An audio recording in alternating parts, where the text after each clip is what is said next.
Olá, eu sou a Carol Nogueira e esse é o Item Mais da CNN. A estrela norte-americana da ginástica artística, Simone Biles, desistiu de competir na final do individual geral da ginástica nos Jogos Olímpicos de Tóquio. Depois de uma avaliação médica, a atleta, que tem 24 anos, decidiu que tinha de focar na saúde mental. Toda essa situação, esse cenário da Simone, apesar de ser, triste para ela, eu imagino que um atleta não queira passar por esse tipo de adversidade, tem um lado muito positivo, da gente poder trazer à tona a discussão da valorização da atenção para aquilo que está aqui dentro da nossa cabeça, né? As emoções.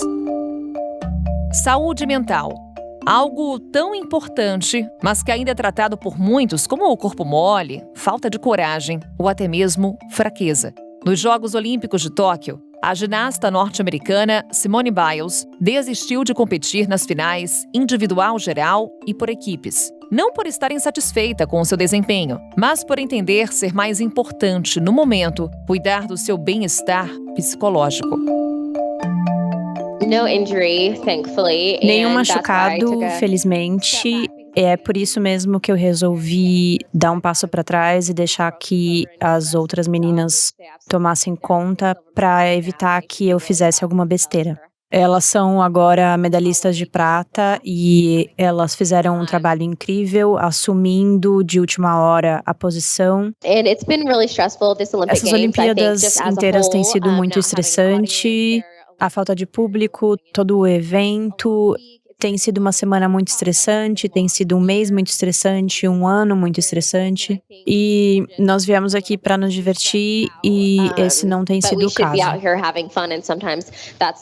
Eu sabia que a equipe poderia fazer um bom trabalho, as outras meninas têm se esforçado muito e eu não queria arriscar uma medalha em nome de alguma besteira que eu pudesse fazer. Eu apenas decidi que seria melhor se as meninas assumissem e fizessem o trabalho. Eu diria sim para colocar a saúde mental em primeiro lugar, porque se você não fizer isso, você não vai aproveitar e você não vai gostar dos esportes que você está fazendo, você não vai ser bem-sucedido naquilo que você fizer. Isso significa dar um passo para trás em grandes competições. Isso mostra o quanto você está concentrado e focado em você mesmo, o quão forte você pode ser, ao invés de você lutar contra esses problemas sozinho.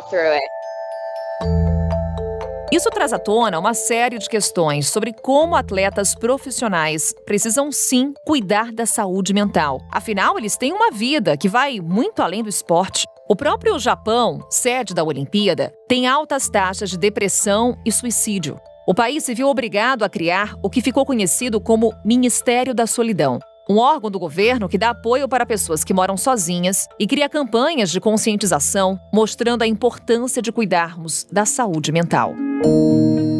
Na primeira parte desse episódio, conversamos com quem entende muito do assunto. Fernanda Lima. Ela é psicóloga e pós-graduanda em Psicologia do Esporte. Fernanda, seja muito bem-vinda ao Item Mais. Será muito bom conversar com você para trazermos todas as questões que envolvem as nossas emoções. Bem-vinda mais uma vez. Muito obrigada por convidarem, por lembrarem de mim para falar de um tema tão importante quanto saúde mental e saúde mental relacionada com o esporte também, que é uma área que eu gosto muito, que estudo, há algum tempo já. Fernanda, quais são as pressões que um atleta está submetido? A gente pensa primeiro na própria pressão, a grande expectativa de um atleta, por exemplo, que chega numa Olimpíada. Quais são as pressões que podemos elencar aqui que acabam afetando a saúde mental desses atletas? O atleta de alto nível, esse recorte que a gente está fazendo aqui, ele está submetido a diversas pressões para além da que ele próprio se impõe, que ele próprio se sente e se coloca. A pressão, por exemplo, social, a pressão por ser o nome de um país em uma competição, aqui falando especificamente da Olimpíada, que é o que está acontecendo agora. Então, está representando a sua nação, está representando o seu país, tem a pressão, muitas vezes, da família também. Da família, quando eu digo, não é nem uma pressão positiva, muitas vezes, você tem que ganhar. mas é de não querer decepcionar, é de não querer fazer feio. As redes sociais também têm um papel nisso, assim, porque antigamente, né, antes do fácil acesso e aos atletas, que a era pré-internet, a era pré-internet tão fácil não possibilitava, esse contato e essa cobrança, ela era mais distante, era talvez de um jornal que eu via, ou de jornal impresso. Agora não, agora a torcida vai lá nas redes sociais do atleta, da família, e fala se ele foi bem, se ele foi mal, que ele poderia ter ido melhor, que ele é uma decepção, que ele é ruim, que ele é bom. Essa pressão também, essa noção de que se você não for bem, as pessoas podem te cobrar e você pode passar por uma situação vexatória, por exemplo, nas redes, de virar meme ou de virar piada para muita gente, é uma das coisas que interferem, que fazem esse atleta ou essa atleta pensarem também, né? É uma coisa a mais para que ele tenha um bom desempenho. Além dessa pressão dele, tem essa pressão de pode ser a oportunidade da vida, e aí a gente não sabe como é que isso chega para os atletas, se é uma coisa de patrocinador, por exemplo, se eu perder, então eu não vou ter mais patrocinador, se eu perder, eu não vou ter mais essa condição que eu tenho hoje. A gente, de novo, não sabe como é que isso chega nesses atletas. Pode ser que o treinador exerça um tipo de pressão, né, nesse sentido comercial, ou de ser a chance da vida também. O atleta pode internalizar isso, e aí vira um monte, né? Vira um acúmulo de pressões e de pensamentos de que tem que ganhar, e isso, claro, interfere no desempenho, interfere diretamente no desempenho. Para ter um bom desempenho na competição, o atleta precisa estar bem, tanto fisicamente, né, preparado tanto fisicamente quanto preparado psicologicamente. E essa preparação psicológica é muitas vezes escanteada. Então, o atleta tem acompanhamento de fisioterapeuta, de educador físico, de nutricionista, de médico, mas na parte psicológica isso fica meio atrasado, assim. As pessoas não dão tanta importância para essa parte. Então, de novo, é um acúmulo de pressões que interferem diretamente no desempenho. É possível amenizar esses impactos, principalmente se pensarmos, por exemplo, num atleta de competição de alto nível, quando essa pressão é ainda maior?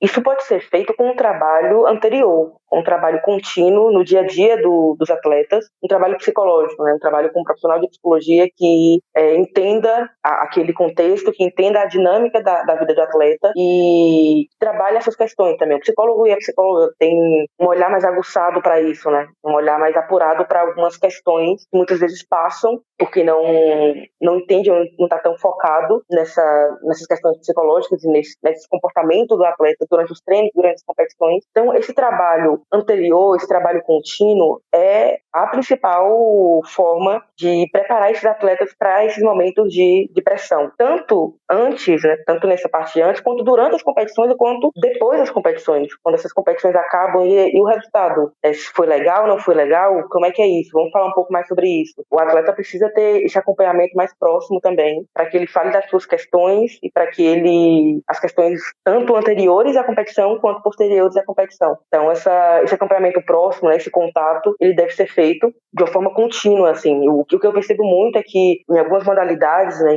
alguns atletas fazem acompanhamento pontual. A competição vai começar e aí você, né, faz um curto período de tempo. Isso pode ajudar? Claro, pode, mas não é o ideal. O ideal é que ele trabalhe isso ao longo do seu tempo de carreira, assim, né, ao longo dos anos mesmo. A Rebeca Andrade, por exemplo, a ginasta brasileira que ganhou a medalha de prata, deu uma entrevista falando da importância da sua psicóloga, da importância da terapia para que ela chegasse onde ela chegou. Então, isso já dá para a gente mostra do quão importante é esse acompanhamento contínuo e duradouro. Estamos acompanhando uma Olimpíada no momento de pandemia. Como é que esse fator pandemia afetou a saúde mental dos atletas? Os impactos psicológicos são muito subvalorizados, tanto para os atletas, né, que é o recorte que a gente está fazendo aqui, mas para as pessoas no geral, questões de privação, né, de liberdade ali, as pessoas muito tempo não puderam sair de casa, não puderam se locomover como costumavam fazer, não puderam se relacionar com outras pessoas. A nossa cultura latina tem muito disso, de abraçar, de estar próximo, de ter esse contato mais próximo mesmo, mas isso interfere no funcionamento psíquico de pessoas do mundo todo. Então é uma privação de liberdade, é um contato com as pessoas de casa, por exemplo, um contato maior, um contato mais frequente que muita gente não costumava ter. E para os atletas isso é difícil, porque ao mesmo tempo que ele está exposto a isso tudo, tem a questão de mas eu preciso estar concentrado, eu preciso estar atento, eu preciso continuar treinando, porque senão meu desempenho vai abaixar. Então, assim, é um misto de coisas aí que pode sim ter interferido muito no psicológico dos atletas e no desempenho deles nessa Olimpíada de 2021 especificamente, que é durante a pandemia, né? A pandemia não acabou. Então é um controle mental ali, uma inteligência emocional que precisa ter, que é difícil, que a gente não sabe nem se foi desenvolvido. Se foi desenvolvido, como é que isso aconteceu? E é inevitável, Fernanda, olharmos para atletas jovens que merecem uma atenção ainda mais especial. Recentemente, temos uma medalhista olímpica brasileira, Raíssa Leal, do skate, de apenas 13 anos. É um debate que ganha ainda maior relevância quando falamos de um atleta adolescente? Primeiro é importante dizer que atitudes como a de Simone Biles, como a de Naomi Osaka, são importantíssimas para a gente abrir definitivamente essa discussão sobre saúde mental no esporte, sobre saúde mental nos atletas de alto rendimento, que muitas vezes são tratados como super-heróis, super-heroínas e não humanos, né? Eu sempre digo que a gente precisa humanizar esses atletas, a gente precisa entendê-las como ser humano, como gente que sente, que sofre, que se decepciona. As super habilidades deles não fazem deles super-humanos, né? Então, foram movimentos importantíssimos delas duas estrelas do esporte mundial. E isso diz pra gente muita coisa, que é a Raíssa, por exemplo, tem 13 anos, né? Ela ganhou uma medalha de prata olímpica numa modalidade que estreou nas Olimpíadas com 13 anos. A Raíssa está entrando na adolescência, ela está nos primeiros anos da adolescência dela. Então, além do desenvolvimento corporal, ela está no desenvolvimento psíquico também. Tem muitas habilidades e muitas características que a Raíssa, inclusive características cerebrais físicas mesmo, de estrutura física do cérebro, não estão desenvolvidas ainda, está em processo. Então, a gente precisa ter muito cuidado, muita atenção com a Raíssa, porque ela está nesse mundo do esporte de alto rendimento que exige muito psicologicamente, fisicamente, exige uma rotina, exige uma preparação, exige uma rigidez em determinados aspectos, e com a medalha, né, com o destaque que ela teve, ela já tem milhões de seguidores nas redes sociais, as pessoas meio que idolatram ela já, então isso significa muita coisa, né? Ela precisa de um acompanhamento, já precisava antes, mas agora ainda mais para entender o que está acontecendo na vida dela, para entender o que ela vai fazer com isso. A Raíssa tem 13 anos e já vi muita gente nas redes sociais falando, por exemplo, que ela tem mais 5 Olimpíadas pela frente. A gente não sabe disso, a gente não sabe se ela vai querer, a gente não sabe se em algum momento dessa adolescência dela, ela vai falar, tô de saco cheio disso, não quero fazer mais, quero fazer outra coisa, não quero passar 15 anos da minha vida com essa rotina rígida, fazendo isso, fazendo aquilo, com tudo muito bem pensado e estruturado. E a gente precisa entender isso. Existe essa possibilidade, se ela quiser, é completamente natural. Então, nas redes sociais, por exemplo, né, esse contato, e a família que está muito próxima também, esse contato com esse tanto de gente mandando mensagem, com esse tanto de gente fazendo posts sobre ela e falando sobre ela. Então, é um cuidado e uma atenção que a gente tem que ter, e principalmente nessa cultura brasileira nossa de torcida, né, e de idolatrar, que eu costumo dizer também que não é uma cultura saudável. A forma com que nós brasileiros, torcedores brasileiros torcem, não é uma cultura tão saudável assim. A gente precisa estar muito atento a isso e entender. É um caminho longo para que a gente entenda a importância da saúde mental, para que a gente entenda como isso interfere diretamente no desempenho. Eu acho que a gente está caminhando, né? Desabafos e posicionamentos como a da Naomi e a da Simone Biles são importantíssimos para escancarar isso. Fernanda, foi muito bom falar com você. Fica aqui o convite para uma próxima oportunidade. Até. Claro, estou à disposição, e todo mundo tem questões, tem medos, tem preocupações, tem angústias, e a gente precisa cuidar disso e naturalizar, tanto para os atletas quanto para a gente também. Saúde mental é importante na nossa vida, é fundamental, e a gente precisa ter mais atenção ainda a isso. Obrigada de novo, e qualquer coisa estou por aqui. Os casos de pressão psicológica não afetaram apenas Simone Biles. Quando a ginasta de 24 anos veio a público dizer que precisava cuidar da saúde mental, outros atletas foram não só prestar apoio, como também se abriram. Disseram que essa questão também os afeta. Quem viu a Simone Biles nos Jogos do Rio, sorrindo, brilhando, nem imaginava, né, que ela sofria com essa pressão toda. E hoje ela falou exatamente isso. Sinto que não estou me divertindo, o que mais amo fazer foi tirado de mim. Mas de qualquer forma, eu vejo com muitos bons olhos a possibilidade de estarmos falando de saúde mental. Eu acho que os atletas durante muitos anos, se a gente compará-la com, por exemplo, imagina a russa, Nadia Comaneci, que foi uma grande referência, jamais uma atleta poderia falar, não estou me sentindo bem emocionalmente, estou com medo, medo, estou inseguro. Eles sofriam agressões físicas, não podia falar. Eu vejo com muitos bons olhos que ela pode falar, eu não estou bem, e poder ter um limite. É muito bem-vindo quando pessoas como ela e outras possam falar de saúde mental, que a gente possa estar falando sobre isso. Na segunda parte do episódio, conversamos com Breyler Pires. Ele é jornalista esportivo, comentarista de esportes e editor-chefe da Minute Media. Breyler, muito bom falar com você nesse momento de Olimpíada. O que não falta é trabalho, então agradecimento aqui em dobro, em triplo para você por nos atender nesse momento aqui no Item Mais. Olá, Carol, prazer é todo meu de participar com vocês. Breyler, quero começar essa conversa trazendo um pouquinho do retrospecto de Simone Biles, para a gente entender em que contexto ela traz essas alegações com relação à saúde mental dela. Ela fala muito de uma pressão que ela vinha sofrendo. Quando a gente olha o retrospecto dela como atleta, os números dela, as conquistas, que pressão é essa que fez com que Simone Biles se preocupasse com a saúde mental? Carol, a Simone Biles chega à Olimpíada como a principal estrela dos Jogos. Depois que a gente não tem mais Michael Phelps e Usain Bolt, toda a atenção, todos os holofotes estão sobre a Simone Biles. E carregar essa pressão é algo muito pesado para uma pessoa jovem como ela, uma ginasta que é vencedora, mas ao mesmo tempo tem preocupações normais, como uma pessoa comum, com relacionamentos, com família, e de repente se vê na posição de uma superestrela, de uma pessoa que precisa viver como uma popstar. E isso mexe com a cabeça de qualquer um. Sentir essa pressão é mais do que normal. E o próprio Michael Phelps sentiu. Ele revela que, apesar das medalhas de ouro que ele ganhou, ele teve muitos obstáculos. Ele viveu episódios graves de depressão. Então é preciso que a gente passe a olhar mais para os atletas como seres humanos e não apenas como máquinas, como heróis que vão ganhar medalhas ou se transformar em vilões por perdê-las. Então acredito que a Simone Biles acende essa chama e traz esse debate necessário para a arena principal do esporte. Você trouxe um exemplo, Michael Phelps. Eu cito outro, Breyler, que é Naomi Osaka. Ela que desistiu do torneio de Roland Garros, ela alegou depressão. Inclusive, ela foi criticada porque, após uma das competições, ela não quis dar uma entrevista coletiva. Foi uma enxurrada de críticas. Na sequência, ela diz que sofre de depressão, de ansiedade e desistiu de Roland Garros. Como é que a gente pode exemplificar esse caso específico? O que aconteceu com ela? É algo já recorrente no esporte?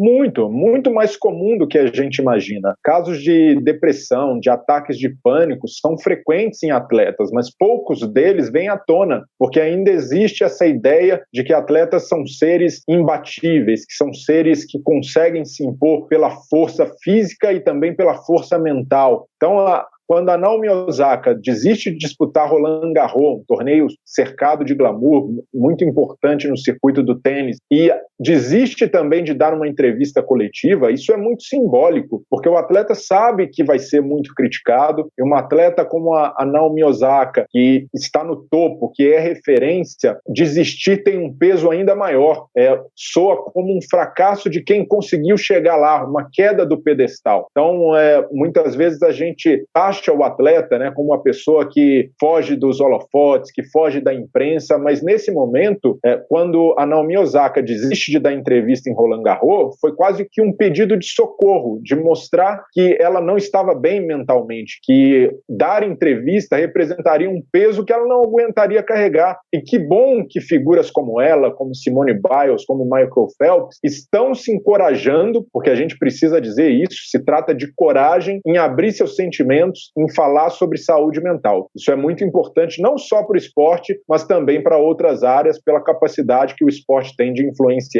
a sociedade e o mundo como um todo. É um reflexo da sociedade, né, Breyler? Se a gente parar para pensar, a questão da pressão é trazer para o debate da sociedade a saúde mental super importante. Num momento de Olimpíada, essa questão ganha uma proporção ainda maior. Além de Simone Biles, quem mais está trazendo essa questão para o centro do debate? Acredito que um atleta que trouxe a questão da saúde mental para o debate, mas não exatamente com essa nomenclatura, mas foi algo muito importante, muito simbólico para o mundo do futebol, foi o Adriano Imperador. O Adriano desiste de uma carreira bem-sucedida na Europa, ele era visto como um imperador na Itália, era visto como um grande herói, e simplesmente resolve voltar para o Brasil, e no Brasil, quando ele vê que o retorno não dá muito certo, ele desiste da própria carreira. E o Adriano, depois que perde o pai, e nessa época ele ainda jogava na Europa, ele conta, né, até num relato emocionante ao The Players Tribune, que ele perdeu o amor, ele perdeu a essência que o fazia ser jogador de futebol. Então, de repente, a perda de uma figura paterna faz com que o atleta se desestimule. Sem o apoio necessário, ele pode se perder nesse caminho. Ele não encontra, no meio dessa pressão do mundo do esporte, especialmente no futebol, um acolhimento, alguém que possa conduzi-lo e entendê-lo. Então, diante disso, eu considero o caso do Adriano um dos mais emblemáticos ao se tratar de saúde mental, porque foi o atleta que desistiu do glamour, desistiu do sucesso do futebol para ficar perto dos seus amigos, dos seus familiares e de voltar para casa, de voltar para a favela. Foi isso que o Adriano fez. Ele até se manifestou recentemente, né, em apoio a Simone Biles, e acredito que esse tipo de conduta, por mais que não tenha sido cercada do tema saúde mental por si só, ajudou a jogar luz sobre o que é a carreira de um atleta de alto nível, de alto rendimento, que além dos gols, do sucesso, dos troféus, é cercada também por sofrimento, por dilemas que são muito comuns da nossa vida. Breiler, você acompanha muito o preparo dos atletas. Pelo que você acompanha, pelos relatos, pelas conversas com os profissionais do esporte, o preparo psicológico, ele tem uma relevância muito importante? Qual que é o tamanho dessa relevância na preparação de um atleta? É fundamental que se tenha a preparação mental e a preparação psicológica, mas muitos clubes e muitos celeiros de talentos no Brasil tratam a psicologia como algo trivial, algo apenas para cumprir tabela. Tem um psicólogo, mas esse atendimento não é efetivo. Essa preparação é apenas, como a gente pode dizer, é algo para simplesmente constar que os clubes estão cumprindo uma obrigação. É preciso transformar isso numa rotina de fato, fazer com que a preparação mental tenha a mesma importância da preparação física, da preparação tática. Então, acredito que a partir do momento em que esse debate crescer, as pessoas entenderem, os dirigentes, as pessoas que cuidam do esporte, a urgência de se cuidar da saúde mental dos atletas, a gente tende a ter uma preparação melhor, um acolhimento maior aos atletas, principalmente durante o processo de formação. Um atleta, para se tornar um atleta olímpico, um atleta de alto nível, precisa abrir mão de muita coisa. Ele abre mão da juventude, ele abre mão de coisas que pessoas jovens fazem e o atleta não pode fazer porque tem que treinar no dia seguinte, porque o seu corpo é exigido de uma forma desumana. Então, a partir do momento que coloca a saúde mental no centro do debate, a gente tende a ter não só atletas melhores, melhor preparados, mas também seres humanos melhores e principalmente engajados em temas sociais, em debates maiores, porque muitas vezes a gente espera grandes posicionamentos de um atleta, mas o atleta, na maioria das vezes, também não teve a oportunidade de estudar, de se preparar e principalmente de pensar fora dessa caixa do esporte. Ou seja, é um debate muito maior, né, Breiler? É um debate de saúde mental, mas que envolve também, por exemplo, questões sociais. Exatamente, e é preciso observar os atletas de forma diferente. A gente não pode tratar um atleta branco que teve uma origem social privilegiada da mesma forma em que a gente trata um atleta negro que precisou superar diferentes desafios, diferentes obstáculos, viveu experiências distintas. Então, um atleta negro, por exemplo, ele sabe que se errar, se ele comete um erro e perde uma medalha de ouro, o peso das críticas vai ser muito maior, porque além da crítica esportiva, ele também vai enfrentar o racismo, como os jogadores da Inglaterra enfrentaram na final da Eurocopa contra a Itália, quando perderam um pênalti. 3 jogadores negros que perderam e foram culpados e xingados com ofensas racistas por causa de um erro que deveria ser restrito à parte esportiva. Então, isso não acontece somente com atletas negros, mas também com mulheres, acontece com atletas gays, com atletas com sobrepeso, e a gente tem visto isso na própria Olimpíada, a goleira Bárbara da seleção feminina, vítima de xingamentos gordofóbicos nas redes sociais. Então, é preciso preciso também ter um olhar diferente para atletas de minorias e saber que o caminho, a trajetória deles é diferente e, principalmente, a cobrança diante de um resultado, principalmente diante de um fracasso numa competição da proporção como tem umas Olimpíadas. Brayler, durante a nossa conversa, redes sociais foram palavras aqui recorrentes durante esse nosso bate-papo. Elas elevaram para um outro patamar, um outro peso, a pressão sobre os atletas. Hoje, a saúde mental, ela ganha uma relevância ainda maior por conta dessa pressão que os atletas sofrem nas redes sociais? Carol, antes o atleta competia e sentia a pressão do estádio, da arquibancada, e acabava ali. Ele ia para casa, eventualmente, né, a gente sabe como, principalmente no futebol, como existem torcedores mais fanáticos, pode acontecer uma perseguição num lugar público, mas geralmente isso tendia a acabar no campo esportivo. Hoje, ela vai além e é muito imediata. O atleta, quando sai do estádio, chega no vestiário, ele já vê o celular, sabe que tem milhões de mensagens e nesse meio vai ter ofensa, vai ter muita coisa desrespeitosa, muita coisa que foge ao limite da crítica esportiva. Então, acredito que as redes sociais contribuíram para normalizar uma conduta de ódio, uma conduta desrespeitosa que não tem nada a ver com o espírito olímpico. A gente fala de valores, né, do esporte. O esporte não tem a ver com isso. O esporte tem a ver em respeitar a vitória e a derrota, saber perder e saber ganhar. Então, quando a gente cruza essas fronteiras e passa a taxar atleta como vilão, como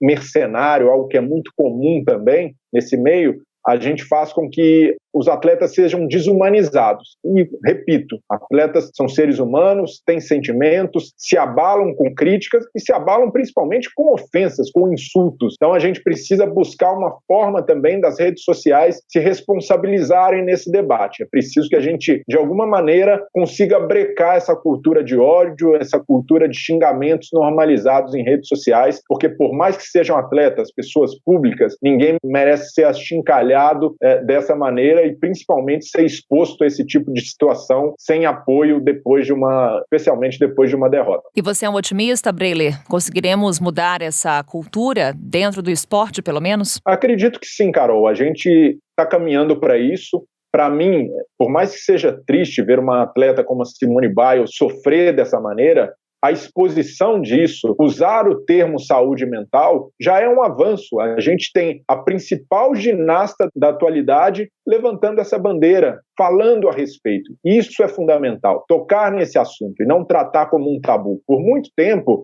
atletas sofreram em silêncio. Muitos desistiram da carreira, outros que não conseguiram chegar no alto nível acabam se perdendo, não encontram um acolhimento além do esporte, não conseguem se encontrar em outra carreira. Então é preciso que a gente leve esse debate de uma forma mais ampla ao universo esportivo e que a gente passe a oferecer amparo ao atleta. Isso não quer dizer geração mimimi, atletas mimados, pelo contrário, isso quer dizer que a gente se preocupa em formar atletas melhores e quando a gente tem um esporte melhor, é um espetáculo ainda maior. E que nas próximas Olimpíadas, eu espero que esse tema seja aprofundado e que a gente consiga construir uma cultura que proteja de fato os atletas e não os exponha a tamanhas ofensas e tamanhas violações de direito como tem acontecido até aqui.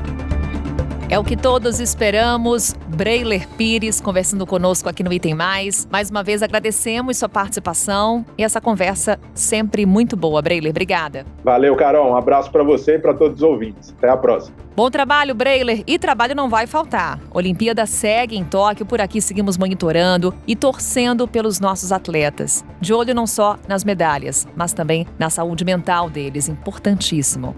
Vamos na torcida? Assim a gente encerra o Item Mais de hoje. Até a próxima. Tchau.